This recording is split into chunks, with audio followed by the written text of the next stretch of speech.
We're now on Daf Ayin Vovim Beis, and now we have Machlokes Rav Mar Barav Ashi Omar Keva de Zigi Afagav Lochvi. We don't need that the actual U of the sinews be white, but even if they're pale, that is sufficient.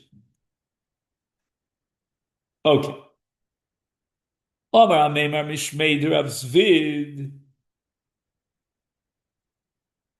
Now the question is, how much of the Gidin, these three sinews, have to be severed in order to render the animal treif? Tlasa chuti havi. There are three strands of sinews in the tzomas hagidin. Chad alimi, one is thick, and trei ktini, and two are thin. And now a Meimer says the following: Ifsik alima, if only one of the three sinews was cut, but it's the thick one, which has the total thickness that's greater than the other two thin ones, then as the rov binyan. In other words, if that one single thick string is cut, then the animal's treif, because that's called rov binyan. And rov binyan means the structure of the sinews. If siktane, as the rov minyan. There's another rov here that will render the animal treif, and that is not rov binyan, the structure, where the thickness determines the structure, but rather the number, the numeric majority. So that would mean that either if the thick sinew was severed, or if the two thin ones were severed, which from the perspective of structure is the minority, but nevertheless, it's the majority numerically of the sinews, that itself is another matrif. However, Mar Barav Ashi Masli L'Kula, Mar Barav Ashi has the exact opposite in interpreting Amemar. Ifsik Alima,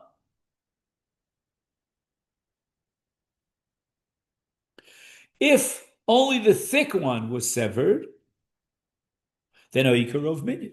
I got the majority of the sinews because I got two thin sinews out of three. That's enough. And therefore the animal is kosher. If siktine, and even if you'll tell me that two out of the three, the thin sinews, were cut, nevertheless, the animal's not treifa because Oikarov Minyan. Of course, most of the structure I have because I have the thick ones. So whereas in the first presentation of Meimar, we have Lefumra, that either one, either the thick one or the two thin ones, would render if severed, would render the animal treifa. Now we say the other way around, that as long as we can salvage one of the two, either we have most of the structure or we have most numerically, the animal's kosher. Okay. Ad kan hakofa aleph, till now we're dealing with animals. Now we get to birds. Now there's a tzomas hagidin in birds, but the tzomas hagidin is made in a bird is not made up of three sinews, but rather of 16 sinews. Be ofos shitzar chuti havi iposik chad mirai trefa. Not only that, not only is the anatomical structure of the tzomas hagidin in ofos so radically different than that of, but even the halachic significance is such that in the tzomas hagidin, if one single sinew of the tzomas hagidin of an oaf was severed, the bird is a treif. And Omar Mar Rav Ashi, Havi Koimna Kami de Abo, I was in front of Rav Ashi, V'Aisi L'Kami Ofa, they had a defect in this bird that was brought to him. Bodak, he checked the bird, V'Ashkech Beicha Mesa, and he only found 15 strands of sinews.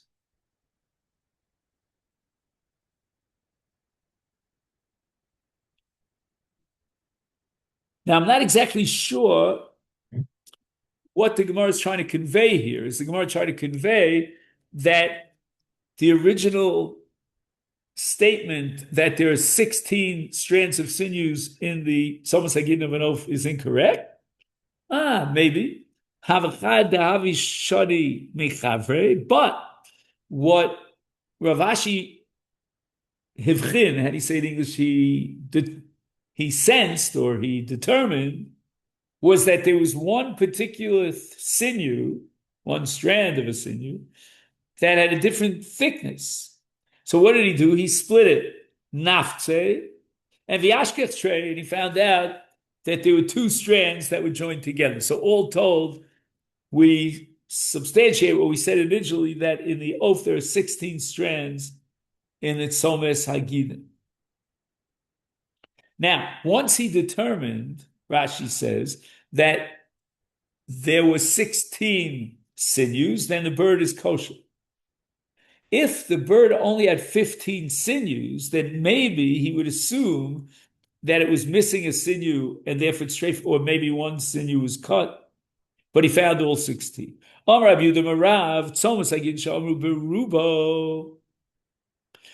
we're talking about making the animal treif, because the Tzomes Hagidin was severed, that's only berubo, my rubo. And now the Gemara quotes two interpretations of Rov with regard to the Tzomes Hagidin.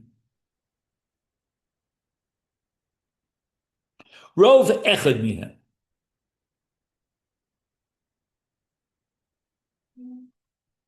The majority of one of the sinews. And Kamrise Kami the Shmuel Amali, he said, what are you talking about? Michte tlosa havu. Ki mifsachad binai legamre ha'ikatre. Why are you telling me that if one of the three sinews of the Tzomes Hagidin was severed, the animal's treif, you have rov minyan. You still have 2 out of 3 that are intact. So don't tell me that's called rov. So now the Gemara analyzes Shmuel. Time of the ikatre. Why does Shmuel say that the animal is still kosher? It's because you're left with 2 sinews that are intact to lekatre lo. Upliga de Ravnoi. Yom Rabbanoi Yom Shmuel. This is a different version of Shmuel. And Rabbanoi said in the name of Shmuel, Tzomes Hagidin afilu lo nishtar bo elech b'kechut hasar bo kshera. Wow. According to Rabbanai's version of Shmuel, all you need is something left from the Tzomes Hagidin in order to be machshir the animal and it's fit.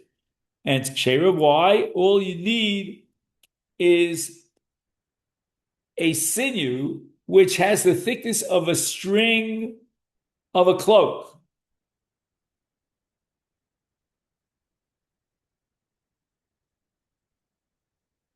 So again, it's not the cutting of the sinews that would make the animal treif, but it's the fact that there's nothing left at all to the sinews. Ika diamri, a different presentation, my rubo. And once again, we're back to Rabbi Yehuda, the name of Rav. Rov kol echad v'echad.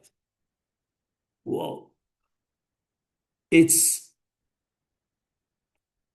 only treif if the rov of each and every one of the 3 sinews was cut. Ki amrise kam de Shmuel omrli. Michti tlasa havi ha'ika tilsa l'chol chad v'chad. Says Shmuel, even if rov of each one of the 3 sinews was cut, nevertheless, I disagree with you, Rav, and I hold the animal still kosher. Why? Because we're still left with 1/3 of each one of the sinews.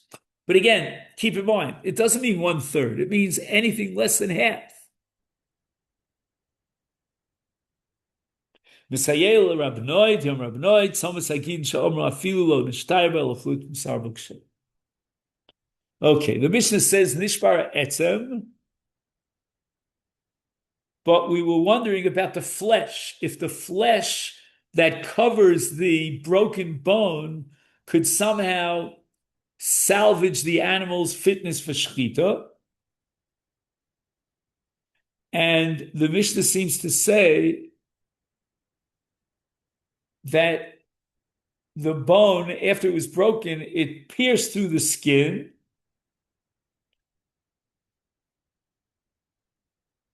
And the greater part of the flesh remains.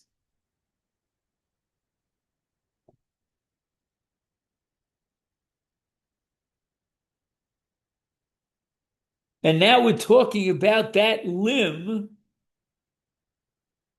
which was broken, not completely severed, pierced through the skin, and the greater part of the flesh remains.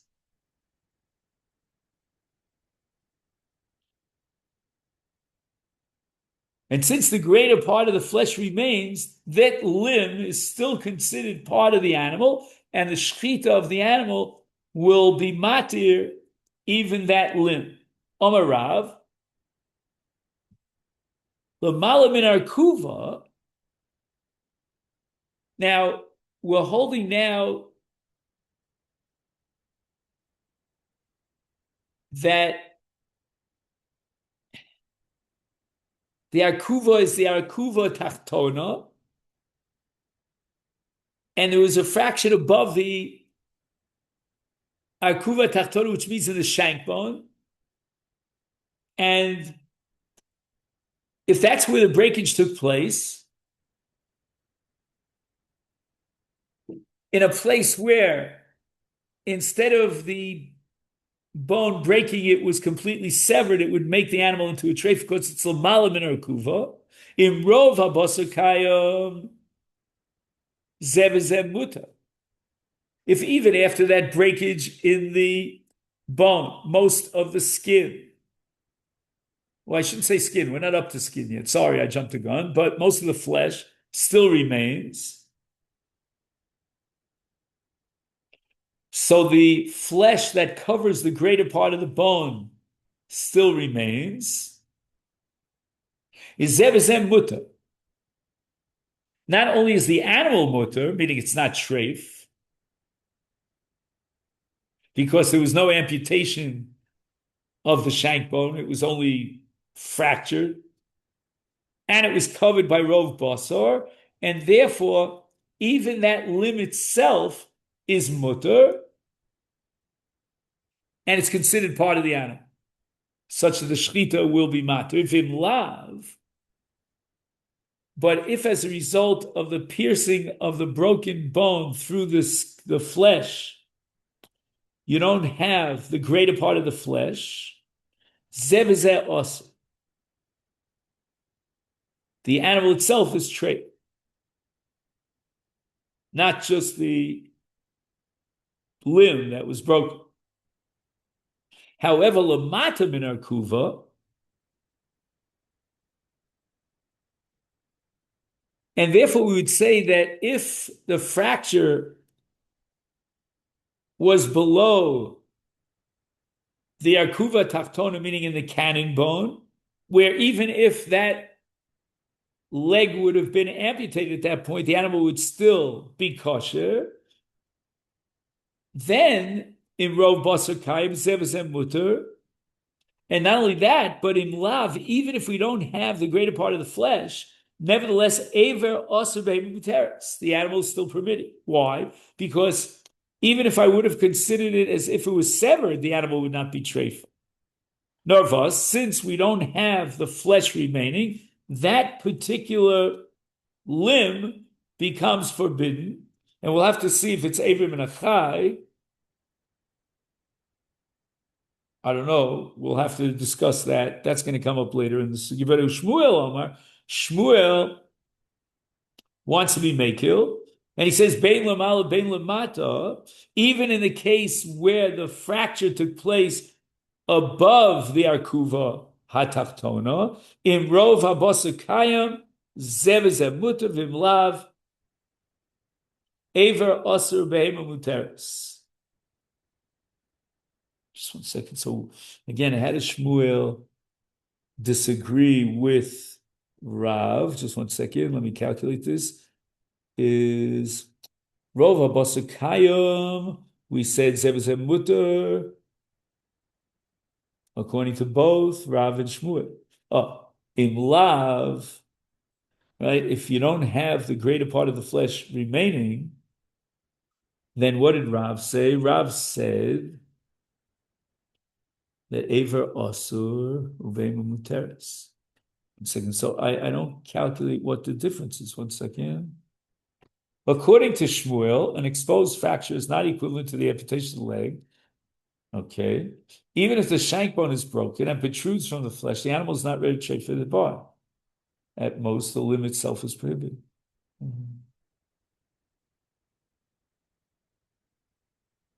Rav maintains that a compound fracture that leaves the breakage mostly exposed is equivalent to amputation. So therefore, if the fracture took place above the joint, meaning above the arkuva, it renders the animal treifa, and the animal itself is treifa, just because of a broken, fractured limb.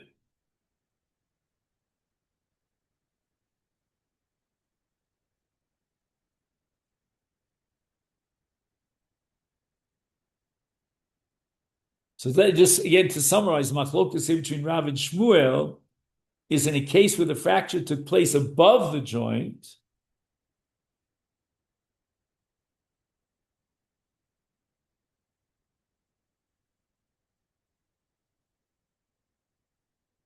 Above the joint, in a place where amputation would make it a treifa.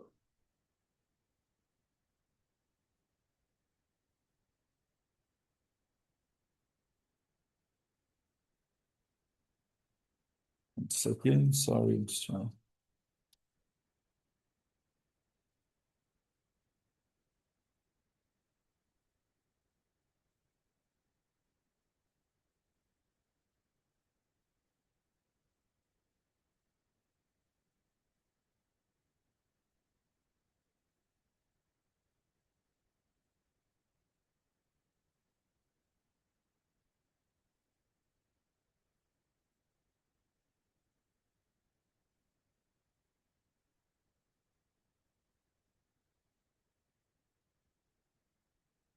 So again, according to Shmuel, even though there was a fracture in the bone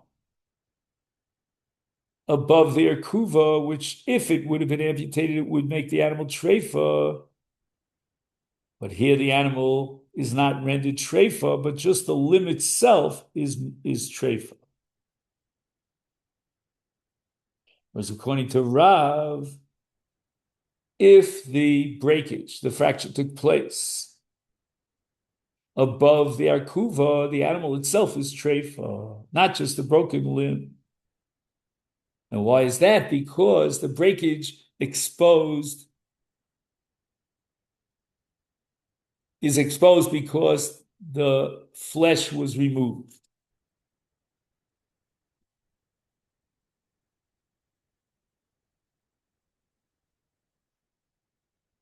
Right, so that's in Rav. When it says in Lav, means that the greater part of the flesh does not remain. That's what we have to underline. Meaning the whole animal is treif, even though it was only a fracture, but there's no covering of the flesh.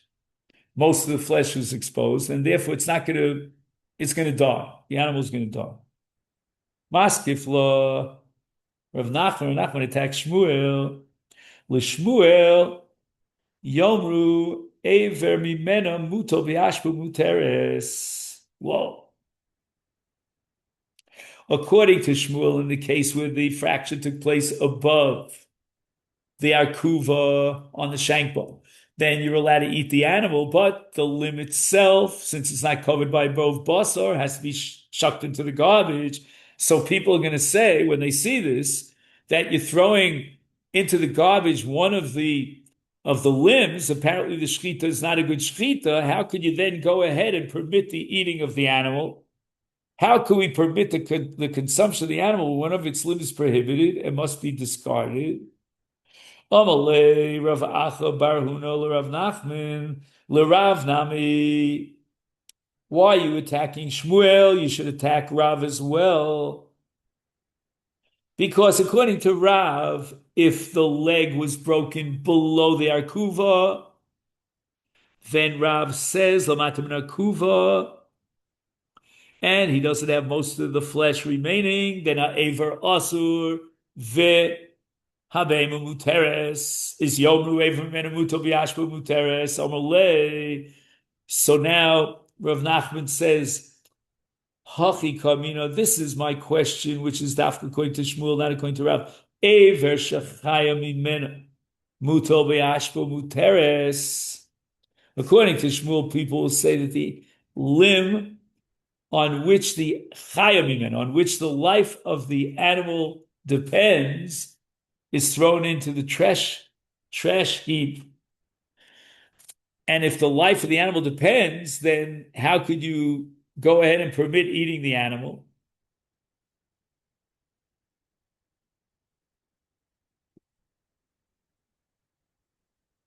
You're going to have to cut off the leg above the tarsus, above the arkuva, and you're going to have to throw it into the garbage. And it looks like the animal has the appearance of one leg that was amputated above the tarsus, meaning in the shank bone, while it was still alive, and therefore it should be also. Sholchu misam. So I don't see that the Gemara answers this question on Shmuel, but anyway, from Eretz Yisrael, they sent a message to Bavel that Hilchasa Kavasi Derav. Hadar Shalchu, then they said Kavasi Shmuel, we pass like Shmuel. Hadar Shalchu Kavasi Derav, they went back to the original position, and we pass like Rav. The Aver Atzmo Mitame B'masa. So now, until this point, we've discovered whether you're allowed to eat the animal, whether you're allowed to eat the Aver, the limb. Now the Gemara wants to know whether the limb is Nevela, and therefore it's going to transmit Tumah. And why is that? Because since the limb is an Evra Medul Deles, because most of the basar, the flesh, was removed, therefore it becomes Evra Menachai, and Evra Menachai has the din of Tumas Nevela, as we learned back on Daf Ayin Hey. And dafka, because he shechted the animal, the detached limb is considered totally separated from its body, and the shechita is totally ineffective with regard to that dangling limb, and that dangling limb is now considered detached, and it has the din of Ever Menachai, which is Tomei with Tumas Nevela. Masiv Rav Chizda.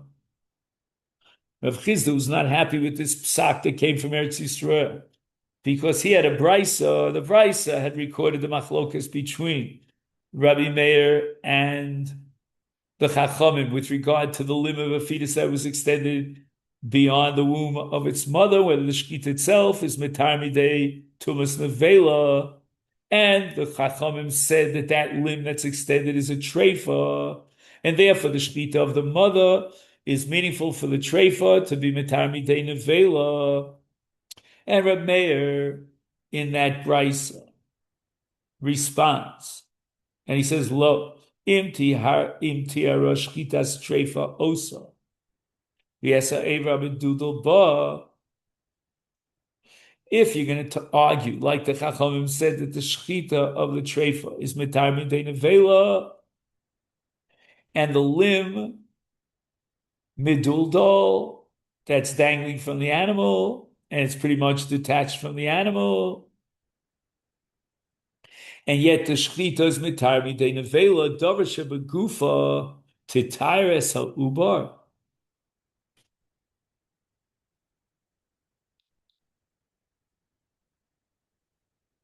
But davar she'ena begufa, meaning, I understand, says Rabbi Meir, I can accept that shchita of a treifa is mitar the gufa. But how could it be mitar midei nevela, the protruding limb, which is ena gufa, which is already treifa, when chutz l'mechitzasa? Anyway, we see clearly that shchita could be mitar the evra meduldal,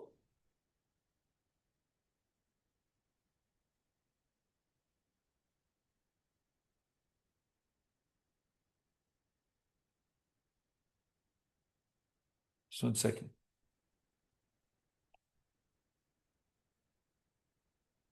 Ah,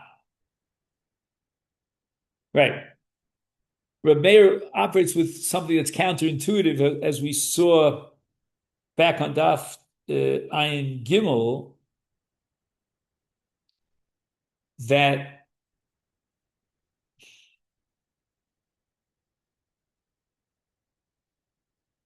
the dafka, because it's not part of the body, therefore the shechita should be mitar midei nevela, right? If he puts it back into the body of the animal, as opposed to, we spoke about the spleen, the lungs, and stuff like that. Amalei Rabba, how are we doing on the clock? We're not doing too good. We'll try to do it very, very quickly. Amalei Rabba, Rabba says to Rav Chizda, Hiduri apirche lomali. Do you have to base yourself on a brisa in order to come up with your refutation? Why don't you get it from the Mishnah? Osu Masdisa. You don't have to quote a brisa when you can quote it from the Mishnah. And the Mishnah says, Nishchita behema huksharu b'dameha. Right? If you have an Ever Meduldeles, or flesh that was taken off the animal, then the blood of the animal is a liquid of 7 liquids of machshir that is going to be machshir the animal. Anyway, we see from that Mishnah both, according to Meir and according to Reb Shimon, an Avram Meduldo from the animal that's slaughtered does not have the tumah of nevela, because tumah and nevela would be chal midin Avram and Achai even without the machshirin. And the question is whether the blood is a machshir or not. So clearly we see from the Mishnah that the shechit is meaningful for the Aver HaMeduldo. Why do you have to quote the Brisa? Amalei, so Rav Chizda responds, Masnisan ikelid chuye, kelid chaninon. We already had a slug up because the Mishnah was referring to 2 things, right? It was referring to both the limb that's dangling and to the flesh that was dangling. So it could be that Reb Meir only meant that the dangling flesh was mukshal l'kabel. The dangling limb, which is Erev Nachai, doesn't require any preparation, any machshel. Kisolik Reb Zera came from Bavel Teretz Yisrael. Ashkeler Reb Yirmiyah Yosef v'Karmelula Shmaita. And he heard the Shmaita of Rav, that according to our Mishnah, if the bone of the animal is broken above the joint and there's no rov basar, then the entire animal is completely treif. Amalei, Rav Zera says, Yishar, v'chei tigma, Aryech bebavel. Aryech is a reference to Shmuel, who's called the Aryech because we pass like him in Dini Momenos. Anyway, he agrees with Rav, Aryech Manu Shmuel. But what's going on? If Shmuel was the one who rejected Rav, Rav eventually won the day, and Shmuel rescinded his original position, and he accepted that of Rav. And we learned in a brisa that if the bone was fractured and it broke through the skin, im aru basar chofen isru mutar. You don't have to have rov basar, but you could add the skin, meaning the hide, and integrate it into a rov with the basar, im lav asar. Kama rubo, and what's considered the greater portion? Also, Rav Dimi, Rav Yochanan, Rav Dimi came to Babel from Eretz Yisrael, and he said the name Rav Yochanan was in Eretz Yisrael, Rov Ovyo, V'yamrile Rov HaKefa. So whether it's the greatest portion of the thickness of the bone that has to be covered, or the greater portion of the flesh around the bone circumference that has to be intact. He has Omar of Papa Hilkach Be'inon Rov Ovyo. We have to be machmir, and we require both Rov Ovyo and Rov Hekefo. We have to be machmir for both shitas, and the amount of flesh that surrounds the bone in order to guarantee that the bone could somehow be healed again. That's got to be both Rov Ovyo. It's the thickness of the bone, and Rov Kefo, the greater portion of the flesh around the circumference of the bone.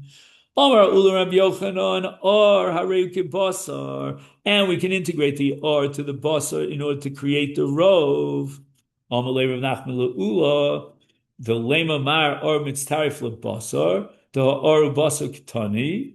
Amalei anan or o basar tininan.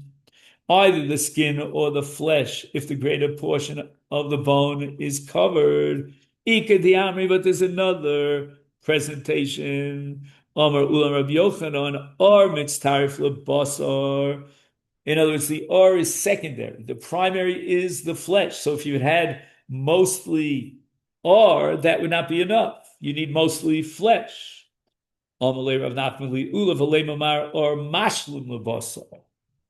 Therefore, Rav Nachman says to Ula, why don't you formulate it in this way? That the skin can be complete. If you have rov, you need the rov, but lechumra, meaning you need mostly flesh. And the Mishnah only mentions flesh. The Brisa adds skin. The skin is only secondary, and therefore you should require that the covering of the bone's greater portion be composed mainly of flesh, and the skin is just supplementary. Amalei, so Ula responds, Hana uvda yadina. I know that my ruling is correct from a story that happened. Tahu bar Gozla, there was a young pigeon, Dahavi Beir of Yitzchak, that was brought for a question in the yeshiva of Rabbi Yitzchak. The arm and staff of the Basar Havi was a case where the broken bone had a covering that was combined of skin together with flesh, half skin and half flesh. He also came to Rabbi Yochanan, and Rabbi Yochanan said it was kosher. So you see very clearly that it's not that the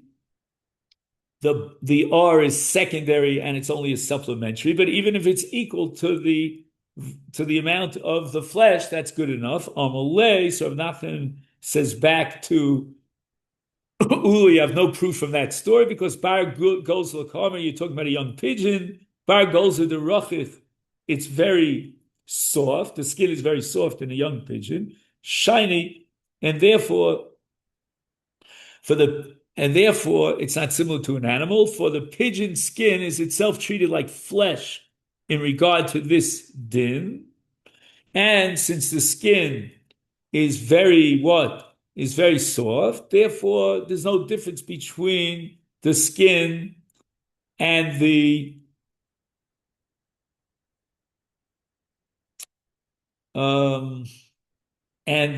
or.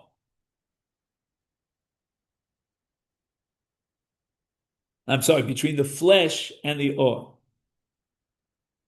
And that leads us to Hanef Gidden, which in Mitzvah Hashem we'll pick up tomorrow. So I wish you a great day, and Mitzvah Hashem will continue tomorrow and trying to do the best we can with the tools we have.